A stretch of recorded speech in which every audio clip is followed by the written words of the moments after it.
Hello friends, welcome to Vinayaka institute. मैं विवेक कुमार आपका स्वागत करता हूं। अब हम जिलेवार जो सीरीज चली हुई है उसके अंदर आज जिला भिवानी करेंगे। सबसे पहले मैं आपको बता देता हूं कि ये हमारे जो आंकड़े रहेंगे ना, ये 2011 की जनगणना के मुताबिक रहेंगे। दादरी जिला बनने से पहले के आंकड़े हैं और इनके अलावा जो चीज़ें हैं वो भिवानी के अंदर पहले भी थी और अब भी है। क्वेश्चन पक्का बनेगा यहाँ से। देखिए, दादरी जिला बनने से पहले 4778 किलोमीटर स्क्वायर इसका एरिया होता था भाई, ठीक है, जो कि हरियाणा में सबसे बड़ा था। लेकिन अभी हरियाणा में सबसे बड़ा कौन रहेगा? अब हरियाणा में सबसे बड़ा हमारा सिरसा जिला रहेगा। और इसका जैसे 22 दिसंबर 1972 को इसका जिले के रूप में गठन किया गया और 1972 में सोनीपत भी बनाया गया था, ठीक है। अब हम बात करते हैं जो जनसंख्या थी इसकी, वो 16,34,445 थी 2011 के मुताबिक।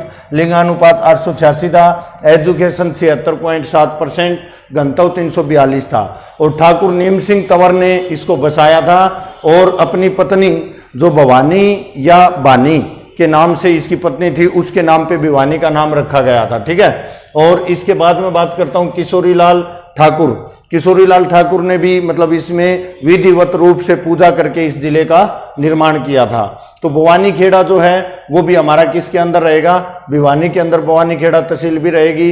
इसके बाद आईने अकबरी, आईने अकबरी के अंदर भी भिवानी का जिक्र है, क्योंकि आईने अकबरी अकबर की क्या है, ये ऑटोग्राफी है भाई, ठीक है। और इसकी मैं बात करता हूँ, अबुल फजल ने लिखी थी ये, तो उसने मतलब इसके अंदर क्या है, भिवानी का जिक्र किया है। और इसके बाद राजपूताने का सिंह द्वार भी भिवानी के अंदर है। और छोटी काशी मंदिरों की अधिकता के कारण कहते हैं भिवानी को छोटी काशी किसकी वजह से? मंदिरों की अधिकता की वजह से कहते हैं। सबसे अधिक मंदिरों वाला शहर बोला जाए तो भिवानी रहेगा। और यदि हम बात करें नवग्रह कुंड के कारण कैथल को भी छोटी काशी कहा जाता है। मिनी क्यूबा कहा जाता है, यानी कि बॉक्सिंग हब है यहाँ पे। और बॉक्सिंग का पावर हाउस भी भिवानी को कहा जाता है। विजेंद्र सिंह जो ओलंपियन रहे हैं हमारे बॉक्सिंग के अंदर, मेडल जीत कर लाए थे, उनका संबंध भी भिवानी के कालुआस गांव से है।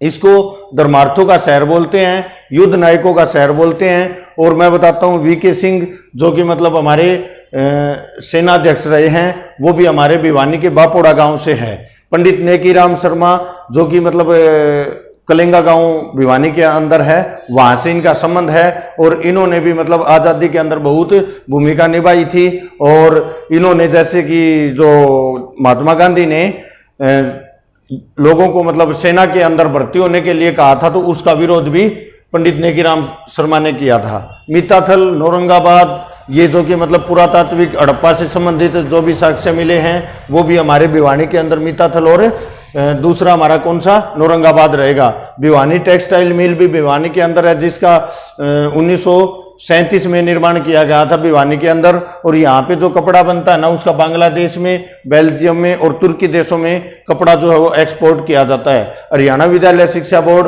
1969 में चंडीगढ़ में स्थापना हुई थी और 1981 में इसको भिवानी स्थानांतरित किया था। और स्टार्टिंग में जब बनाया तो पीयू के 100 अधिकारी, यानी पंजाब यूनिवर्सिटी के 100 अधिकारियों के अंडर में भिवानी शिक्षा बोर्ड जो बनाया गया था हरियाणा का, उसकी मतलब बागडोर थी। सनातन धर्म सभा और इसके स्कूल भी हैं, जिनका निर्माण 1957 में पंडित दीनदयाल ने किया था। देवसर का मेला लगता है यहाँ पे, और शीतला माता का छोटा मंदिर भी है। खेड़ा का मेला लगता है नौरंगाबाद के अंदर, जहाँ पे मैंने आपको बताया हड़प्पा संस्कृति से संबंधित मोहरें भी मिली है। सती का मेला भी लगता है खरक गांव के अंदर। मुंगीपा का मेला लगता है। कहते हैं कि यहाँ पे मतलब गोपीचंद और भरथरी जो थे वो दोनों आए थे। विष्णु मंदिर है तोशाम के अंदर। रोहनाथ का कुआं मैं बताता हूँ, रोहनाथ गांव है भिवानी जिले के अंदर। और इसके रोहनाथ का कुआं जो है ना, ये बहुत फेमस है। वजह क्या है कि 1857 की क्रांति के बाद यहाँ पर जो लोग थे ना, उनके ऊपर बलडोजर चलवा दिए गए थे, जिसकी वजह से जो कुआं था वो लोगों से मतलब भर गया था। और इसके बाद है ना, इस घटना के बाद से लेके अभी तक भी यहाँ पर तिरंगा झंडा नहीं लहराया गया था। लेकिन अभी मुख्यमंत्री मनोहर लाल खट्टर ने मतलब पहली बार क्या है, तिरंगा लहराया है इसके अंदर रोहनाथ के अंदर, और इसको जलियांवाला बाग हत्याकांड से जोड़कर भी देखा जाता है। ठीक है, तो इसके बाद हम बात करते हैं तोशाम की बारादरी। तोशाम की बारादरी यानी कि पृथ्वीराज चौहान तृतीय की ये मतलब क्या होती थी, कचेड़ी होती थी। पृथ्वीराज चौहान 1177 से 1192 तक रहे थे। 92 में मोहम्मद गौरी के साथ जो तराइन का दूसरा युद्ध है उसमें मारे गए थे। और मैं बात करता हूं कि ये कहाँ के, अजमेर के राजा होते थे भाई। ठीक है, लुहारू रियासत थी, और लुहारू रियासत जो थी 1903 में अहमद बख्श खां के अंडर में थी, और उन्होंने इसको किसमें, जींद रियासत में मिला दिया था। इसके बाद हम बात करते हैं लुहारू का किला।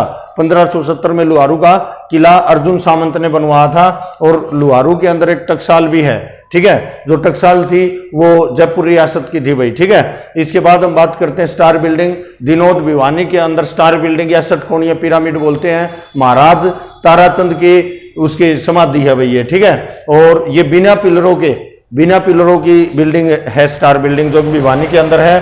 हवाई अड्डा भी है भिवानी के अंदर, जो कि चौधरी बंसीलाल ने बनवाया था। बंसीलाल का संबंध भी भिवानी डिस्ट्रिक्ट के गांव गोलागढ़ से रहेगा।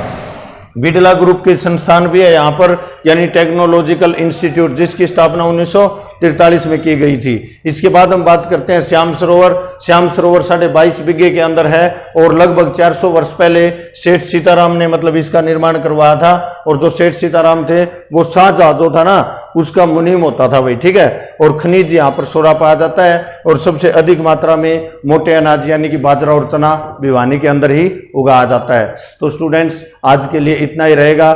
धन्यवाद। जय हिंद, जय भारत।